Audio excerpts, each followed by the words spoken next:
আসসালামু আলাইকুম এভরিওয়ান, আশা করছি আপনারা সবাই অনেক ভালো আছেন। আপনারা নিশ্চয়ই জানেন যে 2025 সালে যারা হজ করবেন তাদের ফ্লাইট কিন্তু অলরেডি শুরু হয়ে গিয়েছে। 28 তারিখ কি 29 তারিখ থেকে এই হজের ফ্লাইটগুলো কিন্তু শুরু হয়েছে। যারা এবার হজ করতে যাচ্ছেন তাদের উদ্দেশ্যে আমার আজকের এই ভিডিওটা অনেক বেশি ইম্পর্টেন্ট হতে যাচ্ছে।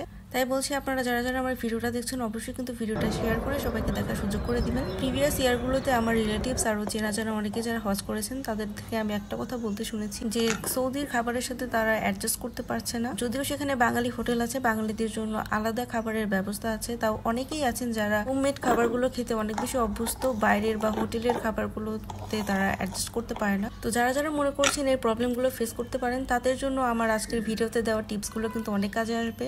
ভিডিওতে দেখতে পাচ্ছেন এখানে আছে তিল ভর্তা আর কালো জিরা ভর্তা। এই ভর্তাগুলো কিন্তু অনেকদিন পর্যন্ত স্টোর করা যায়। যেহেতু হজের জন্য 40 দিন সৌদিতে স্টে করতে হবে, তো এই খাবারগুলো কিন্তু অনেক বেশি হেল্প করবে। তবে নর্মাল ভাবে কিন্তু বানালে হবে না, একটা ট্রিক্স আছে, সেটা ফলো করতে হবে, তাহলে এটা অনেকদিন পর্যন্ত স্টোর করা যাবে। প্রথমে কালো জিরাকে একটা শুকনো প্যানের মধ্যে টেলে নিতে হবে। খেয়াল রাখতে হবে কোনো রকম পানি যেন না থাকে।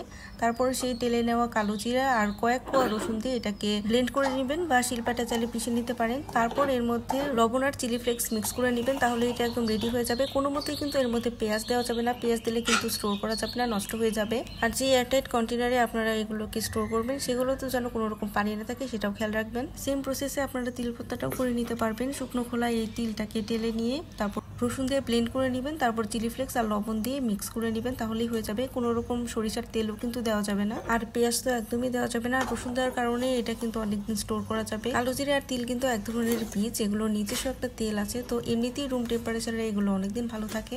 তো এগুলোর পাশাপাশি চাইলে আপনারা আরও কিন্তু কিছু ইনগ্রিডিয়েন্টস সাথে করে ক্যারি করতে পারেন। এটা হচ্ছে লবণ আর চিলি ফ্লেক্স। তো আমি একটা জিপলক ব্যাগের মধ্যে এগুলো দিয়ে দিয়েছি, কারণ ভর্তাতে খুব কম পরিমাণ অ্যাড করা হয়েছে, এগুলো লাগলে যেন এখান থেকে নেওয়া যায়। তো তার পাশাপাশি আপনারা কিন্তু চাইলে চিনি, স্যালাইন এগুলো সাথে করে ক্যারি করতে পারেন। তো অনেকেই আছেন ডায়াবেটিসের পেশেন্ট, হাইপো হয়ে যায় কিংবা ডিহাইড্রেশন হতে পারে, তো আপনারা চাইলে কিন্তু স্যালাইন, চিনি এগুলো নিতে পারেন। তবে চিনিটা না খাওয়াই বেটার। আপনারা চাইলে কিন্তু খেজুর খেতে পারেন, যেহেতু সৌদিতে অনেক খেজুর আছে, তো খেজুরটাই বেস্ট অপশন। তাও যদি মনে করেন যে লাগবে তাহলে কিন্তু চাইলে চিনিটাও সাথে রাখতে পারেন। তো এইটুকুই বলার ছিল। আমি এক আন্টির কাছে শুনেছি, আমার এক আন্টি এভাবে নিয়ে গিয়েছিল, তো ভাবলাম এই টিপসগুলো আপনাদের সাথে শেয়ার করি, আপনাদের কাজে লাগতে পারে।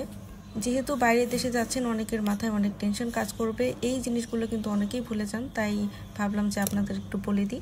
আর একটা ইম্পর্টেন্ট কথা, সেটা হচ্ছে জুতা।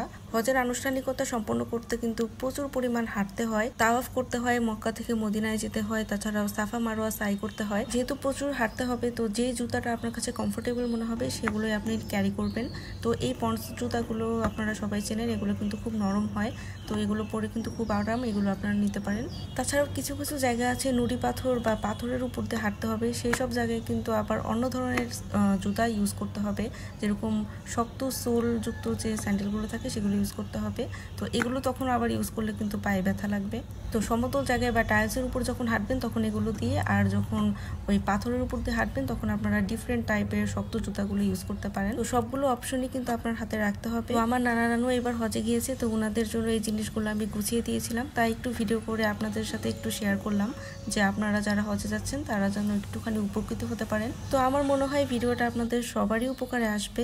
যারা যারা ভিডিওটা দেখছেন অবশ্যই কিন্তু শেয়ার করে দিবেন।